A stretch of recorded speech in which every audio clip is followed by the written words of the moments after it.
안녕하세요. 26개월 애교가 넘치는 딸아이를 혼자 키우고 있는 돌싱이랍니다. 너무너무 외롭게 자랐습니다. 부모님이 이혼을 하지 않은 채, 아니 차라리 이혼을 하셨으면 어디 가서 말하기라도 쉬웠을 텐데 이혼을 안 하시고 저를 외할머니 집에 방치를 하시고 본인들 인생 즐기기 바쁘셨어요. 아빠는 도박에 빠지셔서 저도 가족도 보이지 않는 노름꾼이셨고, 엄마는 그런 아빠에게서 사랑을 받지 못해 외롭다는 핑계로 자식 딱 하나 있는 저도 나 몰라라 할머니께 맡기고 다른 남자와 새 살림을 차리고 다시 돌아와서 할머니랑 엄마랑 저 이렇게 셋이 지내다 또 나가고, 이렇게 제 어린 시절은 할머니를 제외하면 행복했던 기억이 하나도 없어서 떠올리고 싶지도 않았습니다. 할머니는 그런 제가 얼마나 안쓰러우셨는지 늘 오냐오냐 해주셨어요. 어린 제가 기가 죽을까 그 형편에 예쁜 원피스며 머리띠 구두에 늘 정성으로 저를 키워주셨습니다. 제가 크면 클수록 할머니도 점점 나이가 드시면서 예전 같지 않다는 게 제 눈에도 보여 어린 마음에 혹시 할머니가 제 곁을 떠날까 매일 무서웠던 그 마음이 아직도 생생하게 기억이 나요. 본인 엄마한테 애를 맡겨두고는 땡전 한 푼도 주지 않았던 엄마라는 사람. 그래서 저 하나 반듯하게 잘 키우려 저희 할머니 진짜 고생 많이 하셨습니다. 할머니 하는 일들을 제가 도울 수 있는 건 저도 도우려 했고, 집에 왔는데 할머니가 안 계시면 고사리 손으로 할머니 밥 차려줘야지 싶어 냉장고에 있는 반찬도 꺼내보고 계란 후라이도 해서 할머니 오시길 기다렸다 소박한 저녁도 먹고 그렇게 살았어요. 제가 고등학교 때 할머니가 하늘로 가셔서 딱 제 행복은 여기서 멈춰버렸었죠. 할머니가 돌아가시고 갑자기 엄마라는 사람은 오열을 하고 가슴을 치더군요. 엄마, 나 진짜 효도 한 번 못 해드렸는데 이렇게 가면 나 어떻게 살라고 가버렸어, 엄마. 죄송해서 어떡해 나. 시끄러워. 울지 말고 나가줘. 울 자격도 없어, 엄마는. 그래, 맞아. 엄마는 울 자격도 없어. 정말 자격이 없어. 그런데 어떻게 한 번을 효도도 못했는데 저렇게 가버리시면 죄송해서 나 어떡하면 좋니? 기회는 많았어. 엄마가 제대로 못한 거지. 이미 늦었고 평생 할머니한테 죄스러운 마음으로 살아. 이제서야 눈물 콧물 다 빼면서 우는 엄마의 모습은 진짜 못 봐줄 지경이었어요. 할머니를 보내드리고 마음이 참 많이 아팠지만 할머니랑 살면서 어느 순간부터는 할머니랑 이별할 준비를 미리 해야겠다 이런 생각을 했던 터라 제가 더 클 때까지 할머니가 곁을 지켜주지 못할 것 같다는 생각이 들어서 제 나름대로 할머니를 보살피고 최대한 해드릴 수 있는 걸 해드리면서 할머니가 돌아가기 직전까지는 그렇게 보내서 그런지 조금은 견뎌낼 수 있었습니다. 그렇게 할머니랑 살던 그 집에서 할머니 없이 홀로 살아가고 있었는데 엄마랑 낯선 남자가 같이 집으로 찾아왔어요. 수민아, 인사해. 엄마랑 사는 아저씨야. 오, 너가 수민이구나. 예쁘장하게 생겼네. 안녕. 왜 왔어? 내가 오지 말라고 했잖아. 얘가 왜 이래? 당신이 이해 좀 해줘. 애가 한참 사춘기에 지 할머니 보내고 한참 예민해서 그래. 아니야, 괜찮아. 수민이 밥 먹었니? 나가서 같이 밥 먹자. 싫어요. 그냥 가주세요. 너 그만해. 버릇없이 뭐 하는 거야 정말. 왜 왔냐고. 그니까 왜 온 건데 왜? 너 아직 미성년자인데 어떻게 여기서 혼자 살아. 그리고 이 집도 이제 네 할머니 없으니까 팔려고 하거든. 당분간 엄마네 집에 와서 살아.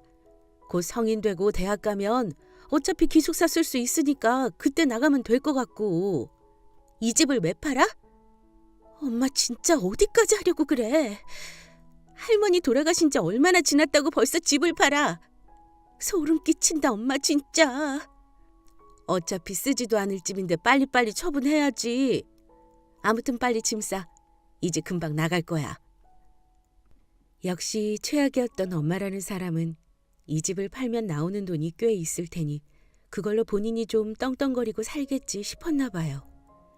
그 아저씨도 저를 원래 끔찍히도 싫어했고 거부했던 걸 아는데 유산이 생기니 입장이 달라진 거죠. 당분간만 엄마 집에서 지내라는 말도 말 그대로 곧 성인이 될 테니 그동안만 지내고 나가라는 소리인 거죠. 어린 제가 할머니의 흔적이 가득한 그 집을 지킬 수 있는 방법은 없었고 그냥 나왔습니다.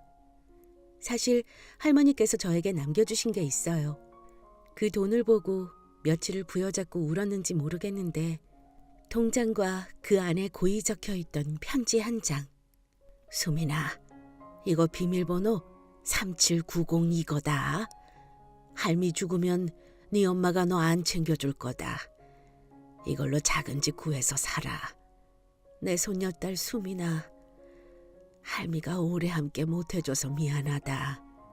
너 덕분에 할미도 행복했고 정말 많이 웃고 외롭지도 않았어. 고맙다. 꼭 이거 네 엄마한테 들키지 말고 이거 너가 써야 돼. 신신당부의 편지와 통장 안에 들어있던 792만 원.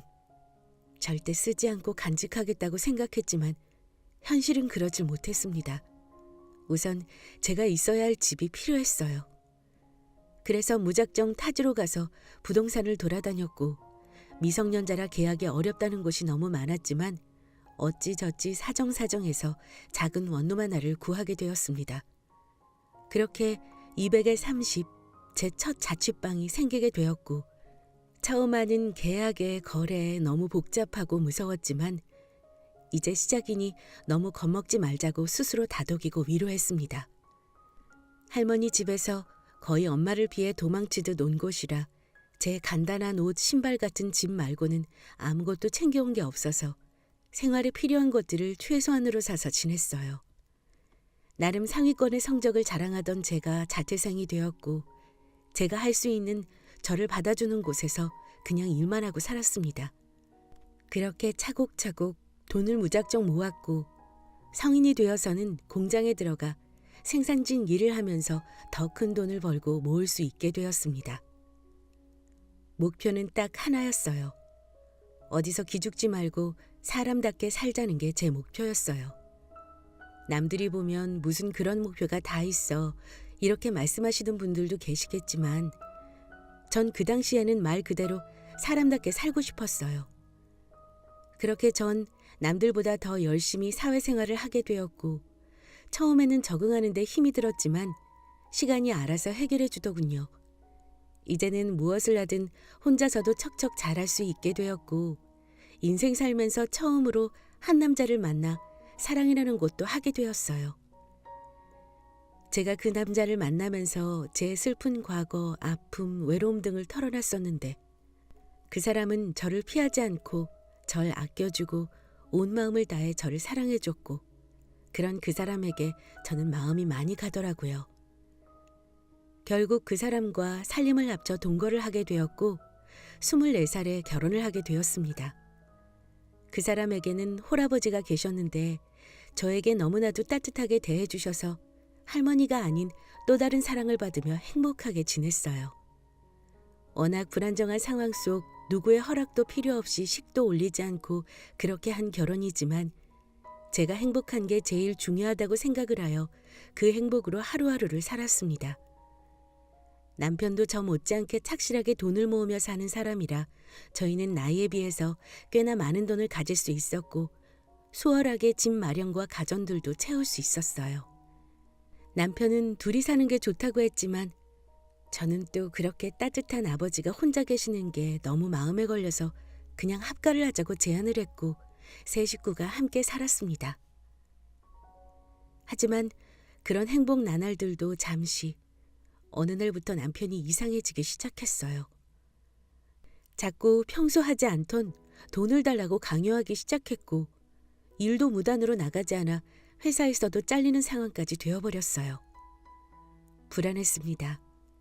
남편이 과거에 철이 없어서 한동안 사고를 많이 쳤던 건 알았지만 성인이 되어서는 정신 차리고 돈도 모으고 착실한 모습을 보여서 결혼을 선택했었던 건데 갑자기 남편이 이상행동을 하니 점점 불신이 생기기 시작했어요.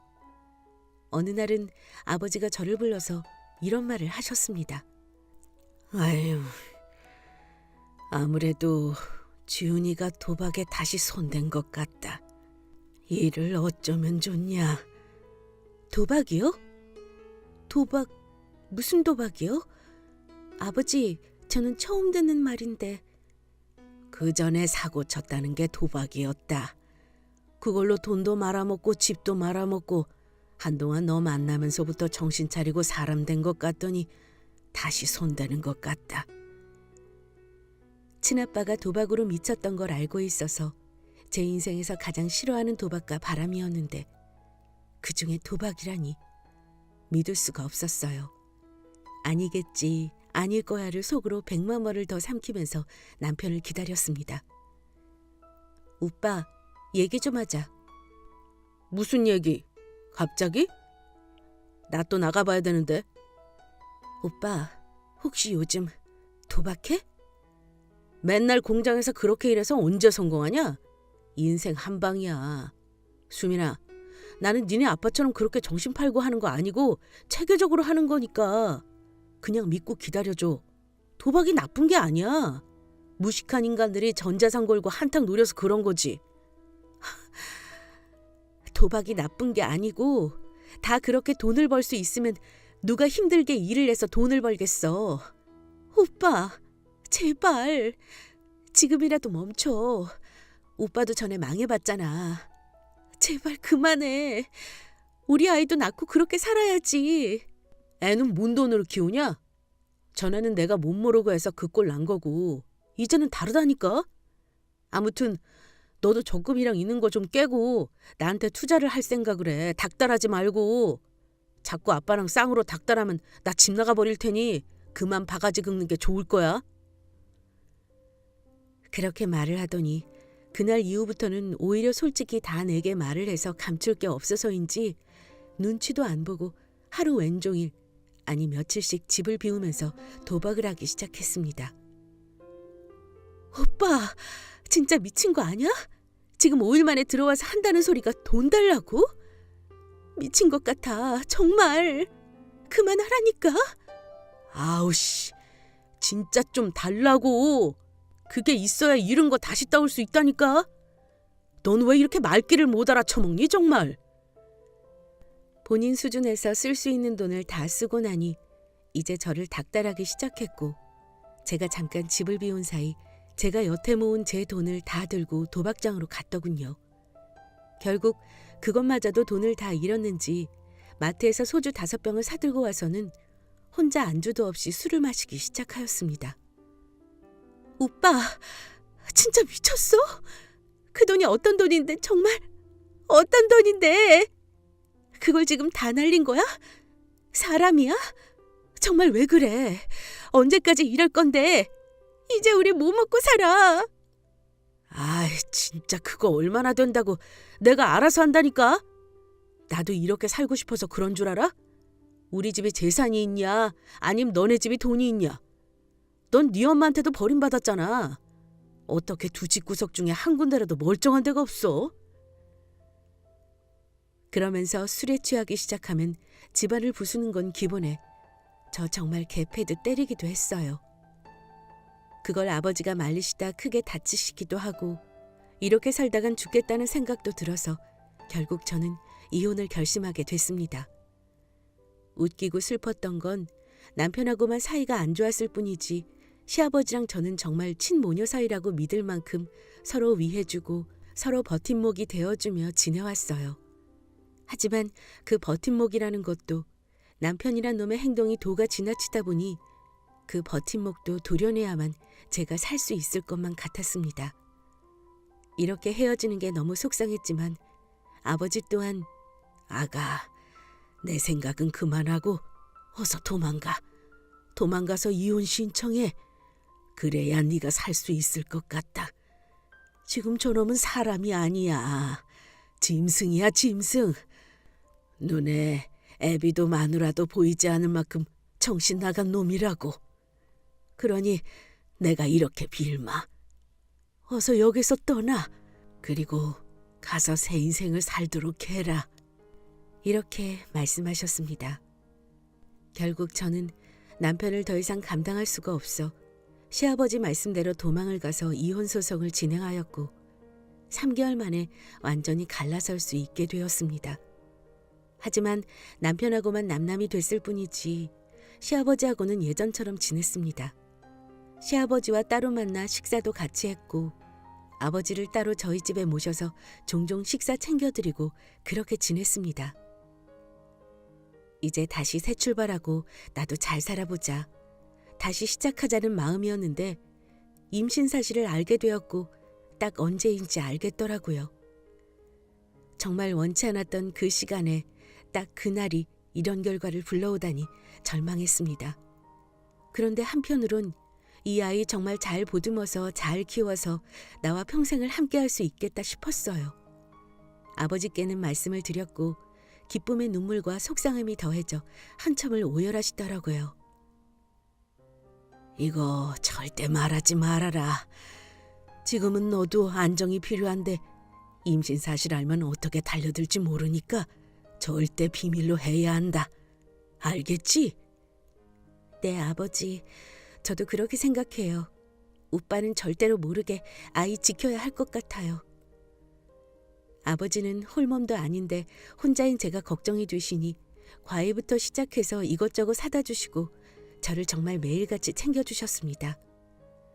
그렇게 무사히 10달 동안 아이를 품고 출산을 했고 그 서럽고 무서운 시간을 아버지가 다 지켜주셨습니다.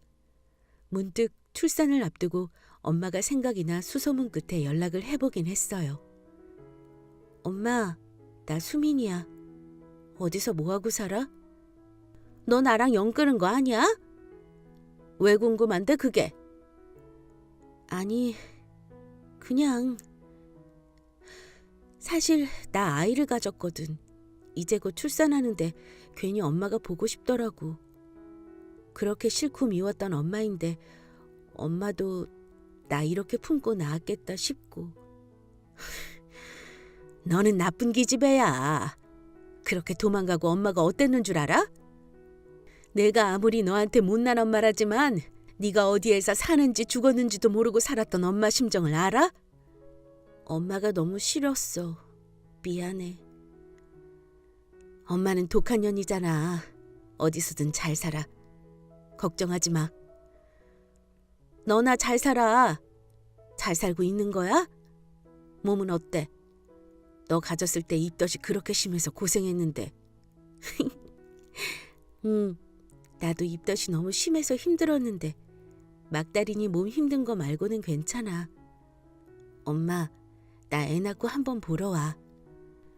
출산할 때 그렇게 보고 싶던 엄마지만 따로 연락을 하지는 않았어요.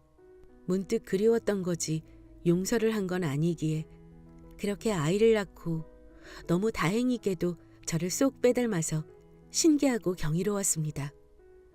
산후조리도 제대로 못한 채 아이랑 씨름을 하면서 많이 울었어요.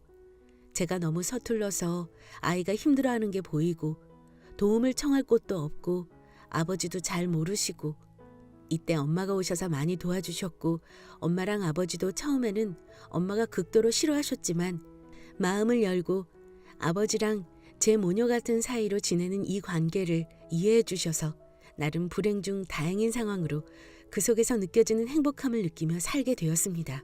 수민아, 나 오늘은 가면 안 될 것 같아.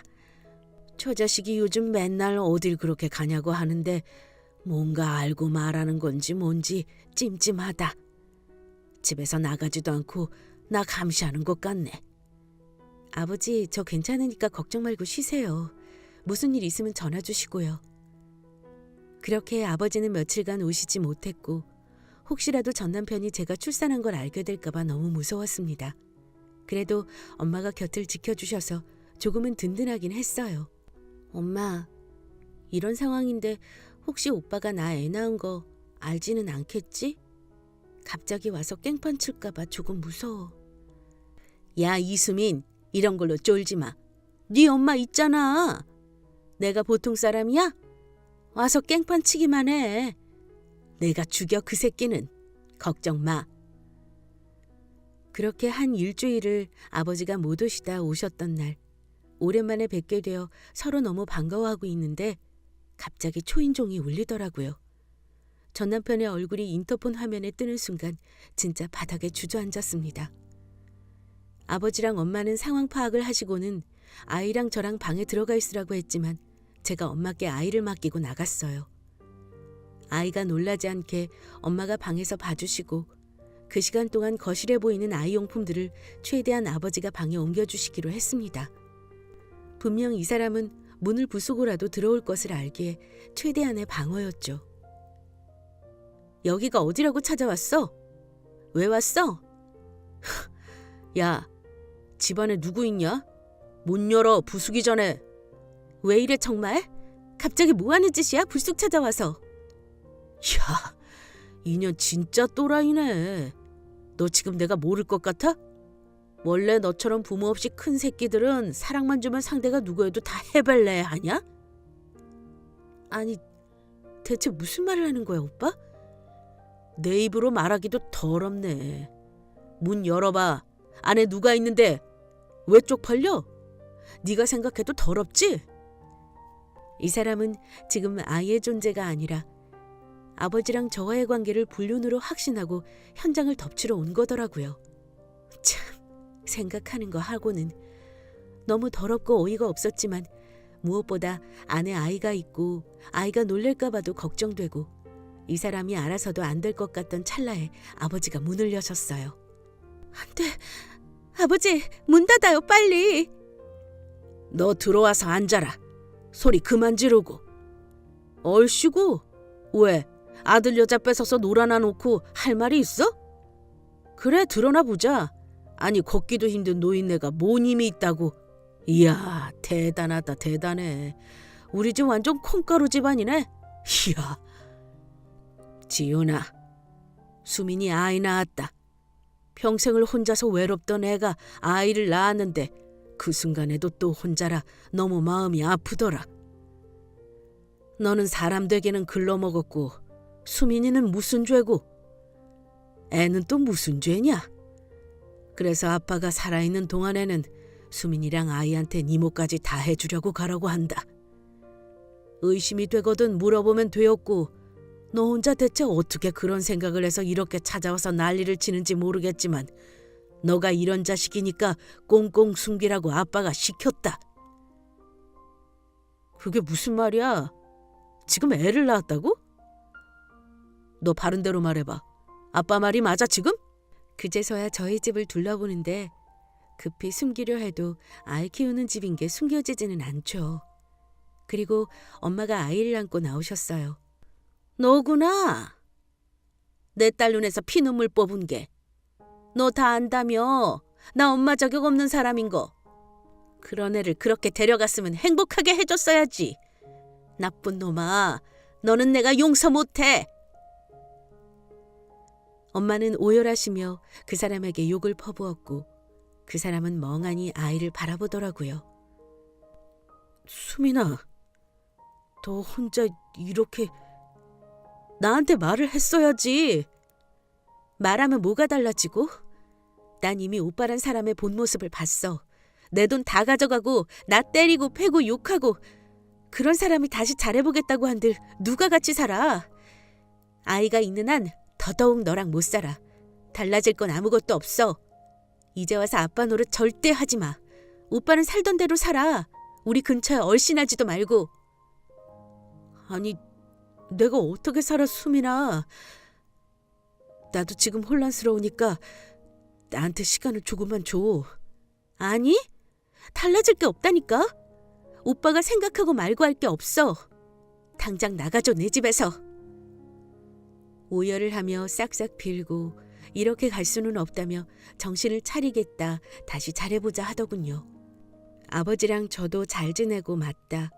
본인만 정신을 차렸으면 다 끝났을 일이었다고 한참을 울던 그가 아버지가 일으켜 집으로 데리고 갔습니다. 그날 이후로도 저희 집을 매일같이 찾아와서 빌고 또 빌고를 반복했지만 경찰에 신고를 해버리고 강경하게 대응했어요. 저에게는 지켜야 할 아이가 있어서 말이죠.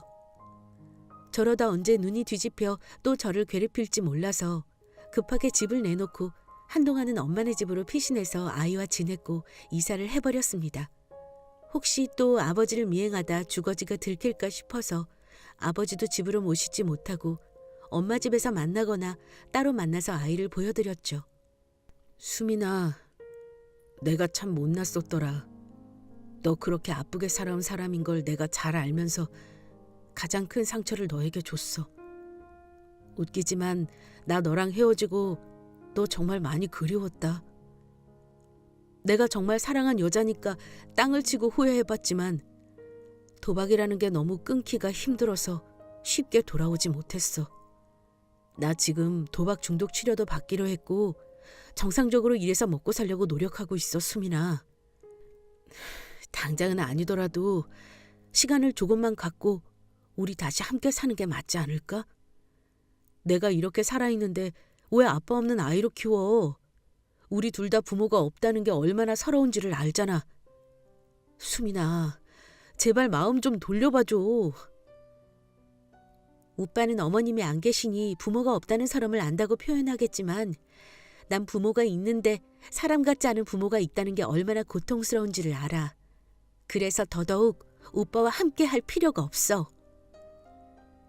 내 아이는 내가 혼자서 키워도 충분히 사랑으로 키워낼 수 있고 그렇게 하고 있으니 제발 감성팔이 그만하고 네 살 길 찾아서 아버지나 잘 모셔. 아버지가 얼마나 더 오래 사시겠어? 앞으로 효도만 해도 넌 부족해. 정신을 차릴 거면 나랑 아이한테 신경 끄고 아버지한테 집중이나 해.